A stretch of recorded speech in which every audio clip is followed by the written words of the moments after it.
या जिस आइडियोलॉजी के लिए हम लोग काम करते हैं, वो विचार है डॉक्टर श्यामा प्रसाद मुखर्जी का विचार। वो व्यक्ति का विचार नहीं है, वो विचार है राष्ट्रवाद का, राष्ट्र नीति का, राष्ट्र प्रेम का। और जिस विचार की नींव 21 अक्टूबर 1951 को डॉक्टर श्यामा प्रसाद मुखर्जी ने जनसंघ के रूप में रखी थी, वो विचार एक बीज के रूप में अंकुरित किया गया और आज एक वटवृक्ष के रूप में भारतीय जनता पार्टी के रूप में पूरे विश्व में उसकी शाखाएं दिखाई देती हैं। और एक कार्यकर्ता के रूप में हम सब ने डॉक्टर मुखर्जी को बहुत ध्यान से पढ़ा है।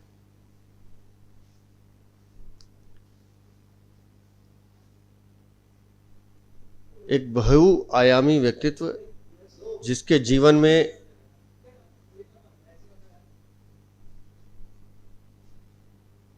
पद तो अनेक मिले, लेकिन पद के लिए कभी काम नहीं किया। उन्होंने हमेशा काम किया विचार के लिए, उन्होंने हमेशा काम किया एक ध्येय के लिए।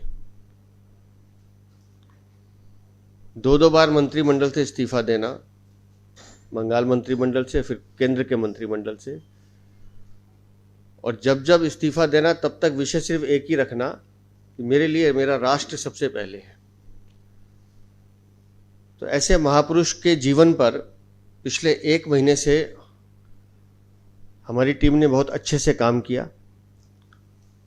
और मुझे खुशी इस बात की है कि हमने एक प्रयास किया है।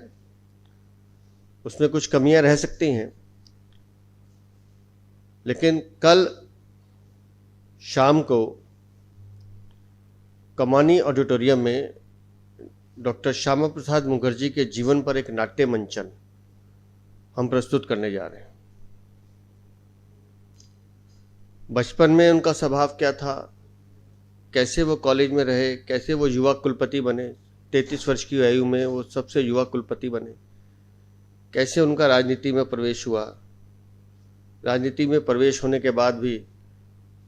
अपने लिए समझौता नहीं करना, लेकिन देश के लिए लड़ना, देश की अखंडता के लिए लड़ना,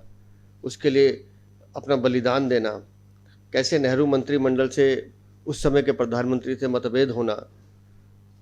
और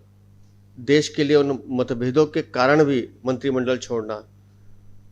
और किस तरह से शेख अब्दुल्ला ने जिन भी परिस्थितियों में डॉक्टर मुखर्जी का देहांत हुआ,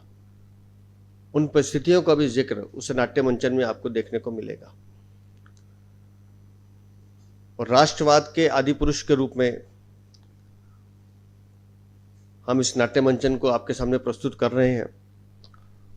और मैं चाहूँगा कि आप सब लोग भी उसके साक्षी बने।